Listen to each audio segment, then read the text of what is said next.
ચૈત્ર વસાવાને હું બે હાથ જોડીને નમ્ર વિનંતી કરું છું કે ચૈત્ર વસાવા તમે ભાજપમાં જોડે જાઓ, કારણ કે ભાજપની સરકાર તમને જેલની બહાર કાઢવા નહીં દે. ચૈત્ર વસાવાને તારીખ ઉપર તારીખ પડી રહી છે. મને તો લાગે છે કે તારીખ 7-8-2026 પડી છે ને, શુક્રવારે ચૈત્ર વસાવાના જામીન અરજીની સુનાવણી થવા જઈ રહી છે ને, મને લાગે છે ત્યારે પણ તારીખ પડી જશે, ત્યારે પણ ચૈત્ર વસાવા જેલમાં જ રહેશે. જી હા મિત્રો, વાત કીધું ચૈત્ર વસાવા સાથે આવું શું થઈ રહ્યું છે? શું ચૈત્ર વસાવા હવે ભાજપમાં જોડાઈ જવું જોઈએ? તમને બધા લોકોને વિગતવાર જાણકારી બતાવવા જઈ રહ્યો છું. નમસ્કાર મિત્રો, એક નવા વિડીયોમાં તમારું સ્વાગત છે. સૌપ્રથમ ચેનલમાં પહેલી વાર આવ્યો હોય તો વિડીયો શેર કરો, ફોલો કરો, સબસ્ક્રાઇબ કરો, કારણ કે ચૈત્ર વસાવાના તમામ અપડેટો તમારા સમક્ષ પહોંચાડતો રહું છું. હાલ તમે બધા લોકો જાણતો છો કે આજે પણ ચૈત્ર વસાવાને એક તારીખ પડી છે, તારીખ 7 શુક્રવારના દિવસે. આજે ચૈત્ર વસાવાના જામીન અરજીની સુનાવણી હતી. 5 તારીખ હતી, 5 ઓગસ્ટ હતી, પરંતુ આજનો દિવસ શું થયો? ચૈત્ર વસાવાના જામીન અરજીની અંદર ચૈત્ર વસાવાના જામીન ન મળ્યા. ફરી વખત એક તારીખ ઉપર તારીખ આપો, ચૈત્ર વસાવાને જામીન નહીં આપો.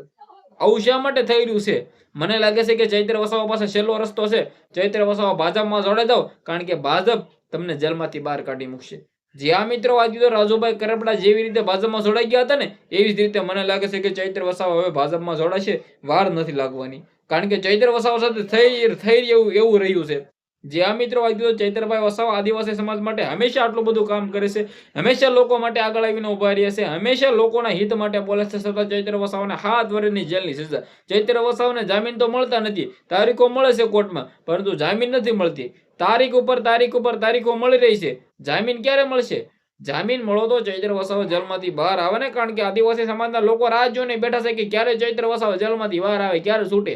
પરંતુ મુદ્દાને લઈને ચૈત્ર વસાવા માટે તમારી શું રાય છે કે શું ચૈત્ર વસાવા જેલમાંથી બહાર આવશે કે નહીં? શું આવતા પહેલા જ ચૈત્ર વસાવાએ ભાજપમાં જોડાઈ જવું જોઈએ? કારણ કે ચૈત્ર વસાવા સાથે હંમેશા આવું થઈ રહ્યું છે. મને લાગે છે કે ચૈત્ર વસાવા ભાજપમાં નહીં જોડાય ને, તો ફરી વખત ચૈત્ર વસાવાને નાના મોટા કેસમાં ફસાવીને જેલમાં નાખી દેશે.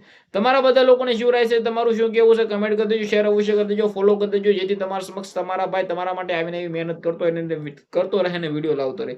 આપણે એક નવા વિડીયો મળીએ.